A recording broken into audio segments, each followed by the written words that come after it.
पश्चिम बंगाल के राज्यपाल जगदीप धनखड़ ने राज्य की कानून व्यवस्था पर सवाल उठाए हैं। जगदीप धनखड़ ने कहा कि बंगाल में राजनीतिक हिंसा बढ़ती जा रही है। बंगाल में हालात खतरनाक हैं, लेकिन ममता सरकार ने आंखें बंद करके रखी हुई हैं। आरोप पर ममता ने जवाब देते हुए कहा कि चुनाव से पहले बंगाल में बाहर से गुंडे लाकर हिंसा फैलाई जा रही है। Political violence, political vendetta, political killings are on the increase.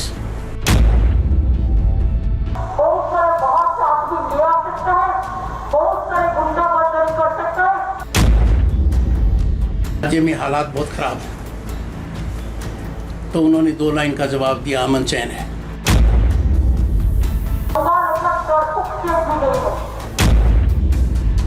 कि आपने शायद आंखें बंद कर रखी। पश्चिम बंगाल में चुनाव अगले साल है, लेकिन यहां सियासी हिंसा का दौर अभी भी तेज है। इसी सियासी हिंसा को लेकर राज्यपाल ने जब बंगाल में दीदी की सरकार को आगाह किया, तो दोनों तरफ से एक बार फिर जुबानी जंग तेज हो गई है। Political violence, political vendetta, political killings are on the increase. 5 सितंबर को मैंने राज्य के डीजीपी को पत्र लिखा, आगाह किया कि राज्य में हालात बहुत खराब हैं, तो उन्होंने 2 लाइन का जवाब दिया, अमन चैन है।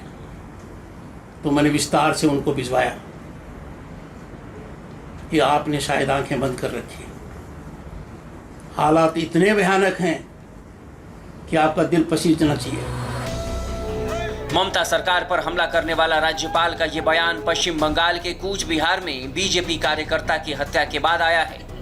कूच बिहार जिले के तूफानगंज में बीजेपी कार्यकर्ता की हत्या की गई है। परिवार का आरोप है कि बीजेपी कार्यकर्ता काला चांद कर्माकर की पीट कर हत्या की गई है। बीजेपी ने इस हत्या के लिए टीएमसी को जिम्मेदार ठहराया है। काली पूजा विसर्जन के दौरान 2 पक्षों में झगड़ा हुआ था। इसी दौरान मारपीट में काला चंद कर्माकर गंभीर रूप से घायल हो गए थे। बाद में इलाज के दौरान अस्पताल में काला चंद की मौत हो गई। पुलिस ने इस मामले में एक आरोपी को हिरासत में लिया है, लेकिन बीजेपी ने इसे मुद्दा बना लिया है और हत्या के विरोध में आज तूफानगंज में 12 घंटे का बंद बुलाया है। कूच बिहार की इसी घटना के बाद राज्यपाल ने ममता सरकार पर कानून व्यवस्था को दुरुस्त करने की अपील कर दी।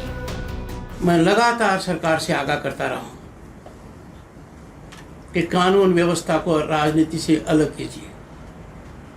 कुछ लोग हैं, कुछ अधिकारी हैं जो आज भी इतना भयंकर खेल खेल रहे हैं जिसकी चर्चा सबको है। ओपन सीक्रेट्स हैं। पत्रकारों से चर्चा करते हुए भी मैं घबराता हूँ। We must protect and stop political violence. इस पर अंकुश तभी लगेगा जब सरकारी तंत्र और पुलिस और एडमिनिस्ट्रेशन नॉन पॉलिटिकल होंगे। राज्यपाल ने जब ममता पर अटैक करते हुए सियासी हिंसा बर्दाश्त नहीं करने की बात कही, तो ममता ने भी पलटवार किया। ममता ने कहा कि चुनाव से पहले राज्य में बाहरी गुंडों को लाया जा रहा है जो शांति भंग करने की फिराक में है। पॉलिटिक्स करने के लिए कोई आदमी चुनाव से पहले बहुत सारे बात कहते हैं, बहुत सारे बाहर से आदमी ले आ सकते हैं, बहुत सारे गुंडागर्दी कर सकते हैं, लेकिन हम ये नहीं चाहते हैं। 365 दिन हम लोग जो काम करने वाला है, जो काम करते हैं, वो हमारे पास और दिन कामयाबी हो। हम नहीं करते हैं, इसलिए और बंगाल ऐसा डरपोक स्टेट भी नहीं है। इसी बीच ममता बनर्जी ने नेताजी सुभाष चंद्र बोस के नाम पर सियासत शुरू कर दी है। प्रधानमंत्री को चिट्ठी लिखकर ममता ने नेताजी की जयंती पर यानी 23 जनवरी को नेशनल हॉलिडे घोषित करने की मांग की है। इसके साथ ही नेताजी से जुड़े रहस्यों को भी ममता ने सार्वजनिक करने की मांग की है। ममता ने नेताजी पर सियासत शुरू की तो बीजेपी ने भी अपनी पैठ मजबूत करने के लिए कमर कस लिया। गृह मंत्री अमित शाह हर महीने 2 दिन और बीजेपी अध्यक्ष जेपी नड्डा हर महीने 3 दिन बंगाल में बिताएंगे। बंगाल को 5 हिस्सों में बांटकर हर हिस्से की जिम्मेदारी एक नेता को सौंपी गई है। सियासी लड़ाई को त्रिकोणीय बनाने के लिए अब कांग्रेस और लेफ्ट के हाथ मिलाने की चर्चा हो रही है। यानी बंगाल में चुनाव से पहले सियासी उठापटक तेज हो गई है। हर पार्टी ने अपनी तरफ से जोर लगाना शुरू कर दिया है।